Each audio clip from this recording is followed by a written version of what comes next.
Chennai super কিংসের দেওয়া 211 run লক্ষ্য তাড়ায় শেষ ওভারে লখনৌ সুপার জায়ান্টের প্রয়োজন ছিল 17 রান।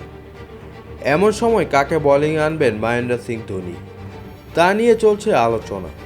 তবে ধোনি ভরসা করলেন মুস্তাফিজের উপর। বল হাতে তুলে দিলেন চেন্নাইয়ের অধিনায়ক ঋতুরাজ গায়কোয়াড়। বল করতে আসেন মুস্তাফিজুর রহমান। ব্যাটিংয়ে তখন সেঞ্চুরি হাঁকানো মার্কাস স্টয়নিস।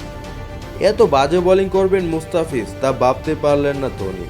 মুস্তাফিজের প্রথম বলে 6 মারেন অজি ব্যাটার, দ্বিতীয় ও তৃতীয় বলে 2টি 4 মারেন। যদিও 3 নম্বর বলটি নো বল করেন মুস্তাফিজ।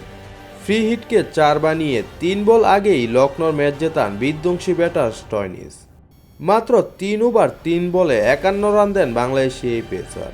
তবে শুরুতেই লখনৌর অধিনায়ক লোকেশ রাহুলের উইকেটটি পান তিনি।